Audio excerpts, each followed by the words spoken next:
आदाब नाजरीन, मैं अब्दुल वाजिद चिश्ती निज़ामी। मैं इस वक्त मौजूद हूँ दिल्ली के कालिंदी कुंज इलाके में और यहाँ पर रोहिंग्या जो बर्मा से आए मुसलमान हैं, रिफ्यूज़ी हैं, वो यहाँ पर हैं। और जमीयत उलमाए हिंद जिस तरीके से मज़लूमीन की आवाज़ उठाती है और लगातार उनकी मदद करती है, आज फिर एक बार वो यहाँ पर मौजूद हैं।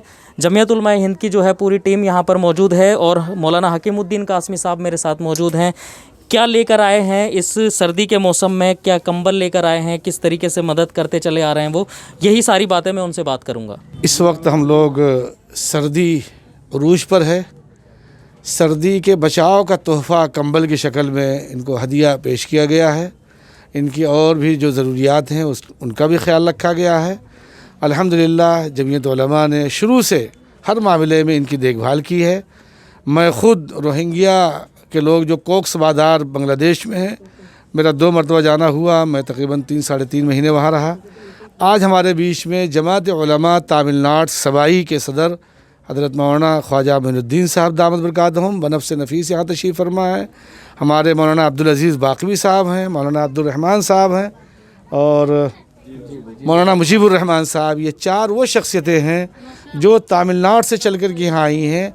जैसा कि आपको मालूम होगा, दिल्ली फसाद ज़दा एरिया, नॉर्थ दिल्ली में शुरू फसाद से इन हज़रात ने बड़ी खिदमत की, काम किया और लगातार वो निज़ाम और सिलसिला जारी है। इस वक्त भी इन्होंने जमीयत उलमा हिंद के ज़रिए से मुख्तलिफ़ मसाजिद, मदारिस, मुख्तलिफ़ लोगों को रोज़गार मकान का प्रोजेक्ट किया है। कल इंशाअल्लाह उसका इफ्तिताह होगा। इससे पहले रोहिंग्या में 243 फैमिलियों के लिए आप हज़रात की तरफ से राशन की बड़ी बड़ी किटें, तकरीबन मैं समझता हूँ कि 40 से 45 किलो का सामान दिया गया। आज 500 कंबल रोहिंग्या की 243 फैमिलियों के लिए जो 6 जगह मुकीम हैं। इस वक्त हम यहाँ कालिंदी कुंज में हैं। फिर इसी तरह से खजूरी वगैरह का एरिया है। यहाँ 57 फैमिलियों को कंबल, हर फैमिली को 2-2 दिए गए हैं और दीगर ज़रूरियात के लिए भी सामान वगैरह का इंतज़ाम किया गया है।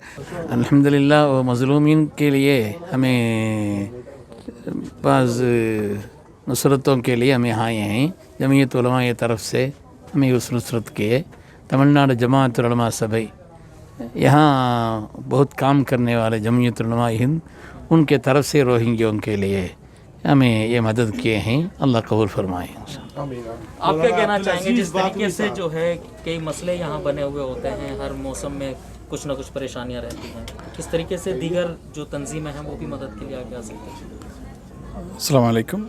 ये जो हालात इधर हम देखते हैं उसे देखकर हमें बहुत दुख पड़ता है, लेकिन इस जो मज़लूम लोग हैं उनको कुछ न कुछ करना हम पर फ़र्ज़ होता है। हमें ये खुश है तमिलनाडु जमात उलमा सबाई को ये नसीब मिला, ये लोगों के तकलीफ़ में कुछ हमल करने के लिए, मदद करने के लिए जो नसीब में अल्लाह का फजल है। अल्लाह से अल्लाह का हम दुआ करते हैं, अल्लाह इन लोगों को मुसीबत को जल्द से जल्द, सभी मुसीबत को अल्लाह ताला उनसे निकाल कर और खुश नसीब लोग बना देंगे इंशाअल्लाह। सलीम साहब, जिस तरीके से जमीयत उलमा हिंद मदद करके जा रही है आपकी, तो क्या मदद की है और क्या मकसद है और किस तरीके से जो है आपकी मदद करती चली आ रही है? देखिए, 2012 से 11 से हम लोगों के साथ जमीयत उलमा हिंद लगा हुआ है और शुरू से ही हमें 2011 से ही मदद कर रहे हैं। और हमें जब यहाँ पे रिफ्यूजी कार्ड्स नहीं मिला था, जब हम रोड पे था, उस समय से ही जमीयत उलमा हिंद हमारे सपोर्ट में है। खाने से हो, राशन से हो और रिफ्यूजी कार्ड की थ्रू ह्यूमन राइट से बात करना हो, यूनिसियार से बात करना हो, हर तरीके से मदद कर रहे हैं। मदनी साहब हमारे साथ जुड़े हुए हैं और जब लॉकडाउन आता है, लॉकडाउन में भी राशन से मदद किया है और जब सर्दी आता है तो कंबल देते हैं। बरसात में भी तिरपाल वगैरह बहुत किया है पहले, तो लगे रहते हैं हमारे साथ। हम उनके बहुत शुक्रगुजार हैं, क्योंकि अगर इस तरह ऑर्गेनाइजेशन हमारे सपोर्ट नहीं करेंगे तो हमारे हालात और बुरा हो जाता। तो हम उनके बहुत बहुत शुक्रगुजार हैं जमीयत उलमा हिंद का।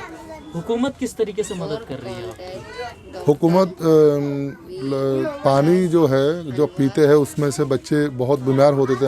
हमारे बच्चों को डायरिया, बुखार जैसे बीमारी होते थे, और जो बड़े है स्ट्रॉन्ग जो होता है पत्थर उस वो वही हो रहा था पानी की वजह से। हम हैंडपम्प वाला पानी पीते था, तो यहाँ के विधायक जो अमानतुल्लाह साहब है उसके थ्रू जो है पानी टैंकर आता है यहाँ पे, तो पानी हम वहीं से पीते हैं टैंकर वाला। और सरकार जब लॉकडाउन हुआ तो दो तीन बार हमें राशन से भी सपोर्ट किया है, तो हम सरकार का भी शुक्रगुजार है, उसमें बहुत हमारे सपोर्ट में रहते हैं। अस्सलाम वालेकुम, मेरा नाम मिनारा है। गर्मी में तो गर्मी के लिए हम पॉलिटीन में रहती है, झुग्गी में रह रही है, बहुत परेशानी हो रहा है। जब बारिश होता है पानी भी अंदर घुस जाती है और सारा परेशानी है। ठंडा मौसम आती है, कपड़ा कंबल वगैरह के लिए बहुत परेशानी होती है, और ऐसे ऐसे हर प्रॉब्लम हम लोग को होता है। जो तंजीमें ऐसे मदद करके जाती हैं आपकी, उनके लिए क्या कहेंगे? उसको तंजीम के लिए जो आती है उसको बहुत अल्लाह का बहुत शुक्रिया है। हम ज़रूरतमंदों को देने के लिए आती है यहाँ हम, लेकिन हम किसके लिए, हम मजबूरी से, हम जो कारज से नहीं पाती है, हम खुद मजबूर है। हमारे पास कोई कमाने वाला भी नहीं है और बच्चा भी है, तो फिर हम गर्म कपड़ा और कंबल वगैरह हम खरीदने में बहुत हमारा प्रॉब्लम हो जाती है। इसीलिए जो देने के लिए आते हैं उसको बहुत बहुत शुक्रिया है। जो भारत सरकार है, देश की सरकार, हुकूमत आपको किस तरीके से मदद कर रही है, उसके लिए क्या कहना चाहेंगे? हुकूमत ने यहाँ का 12 शहर ने जो लॉकडाउन के बारे में भी वो भी राशन भी मदद किया था, उसके लिए भी बहुत बहुत शुक्रिया है। जिस तरीके से दिल्ली फसादात में आपने देखा, जमियत उलमा हिंद ने अपनी पूरी जिम्मेदारियों को जो है अंजाम दिया, और जहां एक तरफ ये रिफ्यूज़ीज़ हैं, रोहिंग्या जो मजलूमीन हैं वहां पर, और ये हर मौसम की जो है मार यहां पर लगातार झेलते हैं, चाहे बरसात हो, गर्मी हो, अब ये जिस तरीके से सर्दियां चल रही हैं कपकपा देने वाली, तो यहाँ पर ये इन लोगों का भी ख्याल रखते हैं। तो ज़रूरत यह है कि ऐसे लोगों का भी जो है दीगर तंजीमें जो हैं वो ऐसे लोगों का ख्याल रखें और मदद के लिए आगे आएँ। दिल्ली से न्यूज़ मैक्स के लिए मैं अब्दुल वाजिद चिश्ती निज़ामी। सभी अहम खबरों के लिए न्यूज़ MX को सब्सक्राइब करें, साथ ही बेल आइकॉन को जरूर दबाएं। लाइक, शेयर, कमेंट करना ना भूलें।